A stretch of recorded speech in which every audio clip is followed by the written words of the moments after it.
Hey friends, I'm out here at a live range, a closed range, to further demonstrate the video that many of you may have already seen where I simulate the action of a revolver very similar to the one that Alec Baldwin used in the tragedy as far as the shooting of the cinematographer Helena. You asked to see live fire, plus you wanted to see a few things about dropping the hammer. So I've brought actual live fire for this particular gun. This is a Colt single action Army. Without going any further, I want to mention this, and a lot of you guys brought this to my attention in the video comments, and you're exactly right. Of course, this is not the gun that Alec used. It's an exact copy of it. In fact, the Pieta gun that he used is a replica of this Colt single action Army. It's just a different brand, but they use the exact internal mechanisms and they make it the same way. Again, they modeled their pistol after this one. But you're exactly right in the fact that I show how the action should work in a working revolver. I don't know if the revolver that Baldwin had was defective or modified. So again, this is a working, non-modified revolver, and I'm going to show you how it would work if it were properly working, again, not malfunctioning and not modified. Okay, what we're going to do is a cowboy load. What that is essentially loading only 5 rounds in here. The reason for that is for safety reasons, because you'll notice this old type of revolver has the firing pin that's actually part of the hammer. It's connected to the hammer.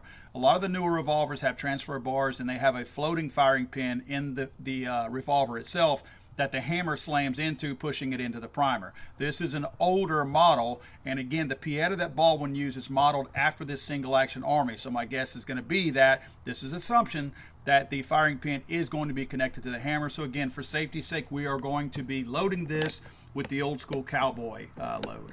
And we do get into the half cock position. We load 1 round. We're going to skip one of the chambers. Second round, third round, fourth, and fifth. Again, we are not going to put number 6 in there. The reason for the way that I skipped that first one is that right now you will notice that the one that I skipped is perfectly in line right now. There is no round in here, which allows me to now, the only way to decock the pistol is to pull the trigger, hold it back, and lower the hammer forward. That's the safe way to do it. Number one, it's safer to decock it and you're not decocking on a live round, but it also makes it much safer to ride in if, say, a cowboy were on a horse or anything like that, where you're not going to have the danger of bumping the backside of this hammer and pushing it into the firing pin, pushing the firing pin into the back of that primer. So we're not going to load this 6th round. Now, just to sort of set up the same scene that Baldwin was faced with, Baldwin says in his comments in an interview with Mr. Snuffleupagus that the camera was pointed at him, like you guys are the cameraman looking at me, right? The cameraman has a monitor that can be floated around for people to see. The cinematographer, Helena, grabbed the monitor and turned it this way, facing her. So Baldwin is facing this direction, not the camera. He's not pointing at the camera. He says in his interview that he was not aiming at the camera. Helena instructed Baldwin to lower the firearm and then lower it, lower it, lower it. So basically, at his admission, he was aiming the revolver at her side. So the cameraman is where you guys are standing. Helena is standing right there with her arms out, holding the monitor facing her so she can see the shot. She's looking at what the cameraman is shooting at Baldwin as far as the camera goes. And Baldwin is aiming the revolver down like this.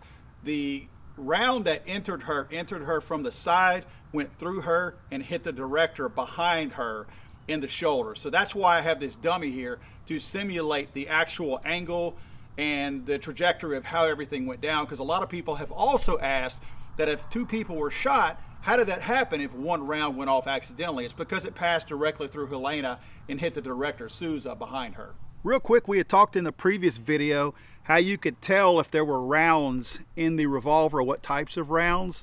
You'll notice you can see the front of these rounds right here. So that's one indicator that anyone looking at the firearm can tell in many cases what type of round. That's clearly a projectile and not a blank right there. Okay, folks, remember we have our chamber on an empty round right here because we wanted to safely lower and transport the pistol. But in order to simulate with a live round, I need one in the chamber. So I'm going to go ahead and cock this, and I do not recommend this, but we are going to hold the hammer and then pull the trigger, hold the trigger back as I lower that hammer forward. That's not recommended. That's again why we do the cowboy load. Okay, now we're on a live round and I have 5 rounds in here. Let me show you the different positions of the hammer. Let's call this 0. It's forward. It's in the relatively safe position, all things considered, not considering the firing pin being on the hammer. That's 0. There's 1. That's about a 1/16 of an inch that I pulled the hammer back at 1. Can it fall forward on that? It can fall forward, but not past that. So the firing pin will not strike. As you see, it will not strike that primer. So let's go to position 2. This is 1. That's position 2. You saw the cylinder start to move. Now we are right in between rounds, but it will fall forward and get back in timing as far as the cylinder goes once I full cock this thing. So that means that, is there a round there that it could fall forward on? Okay, my finger is off the trigger guard. You see right there, at half cock, we are still not able to drop that hammer forward. Notice my fingers are off the hammer. I may be holding the trigger guard here on the front of it, but I don't have my finger on the trigger. So I'm going to try to stay out of the way so you can see the trigger a little bit better. Okay, so it's not falling forward. Now, we go back to full cock position. The cylinder is perfectly aligned with the primer pointing out, in line with the firing pin. This thing is timed properly. It's actually ready to go. Now, at this point, could the hammer fall forward accidentally? No, it could not. It could not. So let's lower this one more time. This is not recommended, but I'm doing this on a range, facing down range. So again, Baldwin's claim was that he pulled it. You just pulled the hammer as far back as I could without cocking. So that means he would have had to have been past half cock, right? This is half cock. So he's all the way back, he says, and it fell forward and went bang. Do you guys see that? He says he went almost all the way back and let the hammer go, and it fell forward. It can't. It cannot fall forward. Now this is my guess at what actually happened on the set. Pulled the trigger back, put his finger on the trigger to gently lower it, He was not trying to shoot anybody, in my opinion.